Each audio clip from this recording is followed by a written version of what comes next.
Bismillahirrahmanirrahim. Alhamdulillah wassalatu wassalamu ala Rasulillah. Pemirsa, ini adalah kelanjutan dari penjelasan tentang siapakah dukun yang sudah kita bahas pada video sebelumnya. Kali ini kita akan membahas tentang mantra. Apa itu mantra? Mantra adalah rangkaian kata, frasa, atau kalimat yang diucapkan dengan maksud dan tujuan tertentu. Biasanya bersifat magis, spiritual, atau sakral, dan dipercaya memiliki kekuatan khusus jika diucapkan dengan cara, waktu, dan niat tertentu. Kata mantra berasal dari bahasa Sanskerta, man artinya pikiran atau berpikir, sedangkan tra artinya alat, sarana atau perlindungan. Jadi secara harfiah, mantra berarti alat untuk melindungi atau membebaskan pikiran. Dalam konteks keagamaan dan spiritual, ini merujuk pada suara suci atau formula sakral yang digunakan untuk mencapai kesadaran spiritual, ketenangan batin, atau kekuatan magis. Secara umum, mantra memiliki 5 unsur. Yang pertama adalah bahasa yang simbolik atau puitis. Yang kedua, pengulangan atau repetisi. Yang ketiga, pemanggilan entitas gaib atau kekuatan gaib. Yang keempat, dibaca dengan irama tertentu. Dan yang kelima, keyakinan dan niat, yaitu mantra hanya dianggap berdaya jika diucapkan dengan kepercayaan penuh. Asal-usul mantra sangat beragam, terutama ditemukan dalam tradisi agama Hindu, Buddha, Jainisme, dan Sikhisme.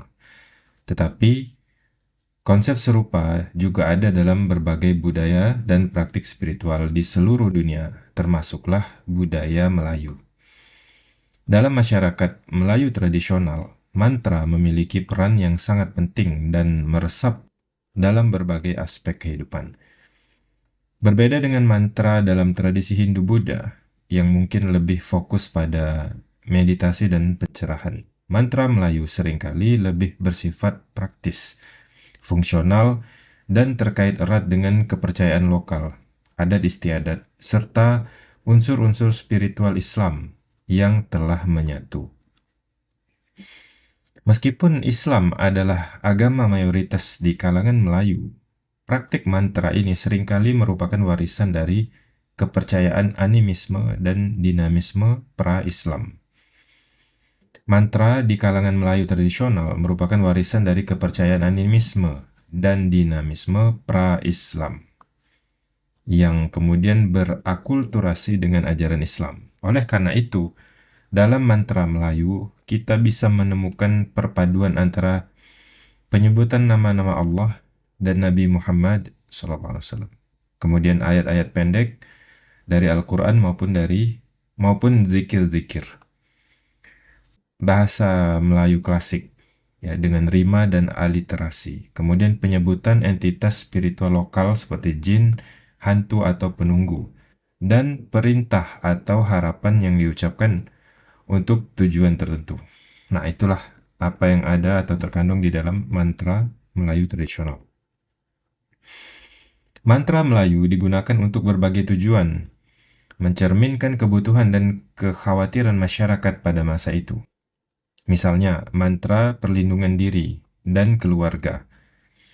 Ini adalah salah satu fungsi paling umum. Mantra digunakan untuk melindungi diri dari bahaya fisik, misalnya dari senjata tajam, kemudian dari gangguan makhluk halus, dari sihir, atau dari penyakit. Contohnya adalah mantra pagar diri atau mantra penangkis. Kemudian mantra untuk pertanian dan kesuburan. Masyarakat Melayu yang agraris sangat bergantung pada hasil bumi. Mantra digunakan untuk meminta kesuburan tanah, melindungi tanaman dari hama, mempercepat pertumbuhan padi, atau memohon hujan. Contohnya adalah mantra semai padi atau mantra pengusir hama. Kemudian mantra untuk pengobatan tradisional. Sebelum ada pengobatan modern, mantra seringkali menjadi bagian integral dari pengobatan. Dukun atau bomoh akan membaca mantra sambil memberikan ramuan herbal, mengurut, atau mengusap bagian tubuh yang sakit. Mantra ini diyakini dapat mengusir penyakit atau bisa yang ada di dalam tubuh. Contohnya adalah mantra penawar bisa atau mantra penyembuh demam, dan yang lainnya.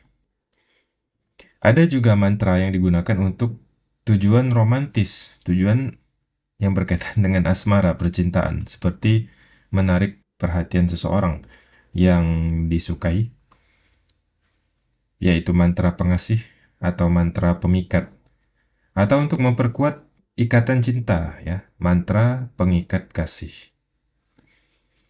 Namun, penggunaan mantra semacam ini seringkali dilihat dengan pandangan yang ambigu, tergantung pada niat dan cara penggunaannya. Bagi para pedagang, mantra digunakan untuk menarik pembeli dan melariskan dagangan yang disebut mantra pelaris. Atau dalam konteks pertahanan diri atau peperangan, ada mantra yang dipercaya dapat membuat seseorang kebal senjata atau memberikan kekuatan di luar batas normal, yaitu mantra kekebalan. Nah, yang terakhir adalah mantra merupakan bagian yang tidak terpisahkan dari berbagai upacara adat seperti upacara pernikahan, upacara kelahiran, kematian, mendirikan rumah baru, membuka hutan, atau ketika memulai perjalanan. Mantra Melayu biasanya diucapkan oleh individu yang memiliki pengetahuan khusus seperti dukun, pawang, bomoh, kuantan, atau tok batin. Datuk tok batin. Namun, tidak jarang juga masyarakat umum memiliki dan menggunakan mantra sederhana untuk keperluan sehari-hari. Pengucapan mantra seringkali diikuti dengan ritual atau syarat-syarat tertentu seperti puasa atau pantang. Waktu pengucapan yang spesifik, misalnya tengah malam, setelah sholat subuh. Kemudian media tertentu, misalnya air, beras, daun, kemenyan, dan lain-lain yang ditiup atau diusap setelah mantra itu dibaca. Serta kepercayaan penuh terhadap kekuatan mantra dan niat yang kuat. Baik, pemirsa, itulah sekilas tentang mantra. Semoga bisa menambah wawasan kita semua ya, dan menambah pengetahuan. Wallahu a'lam bishawab.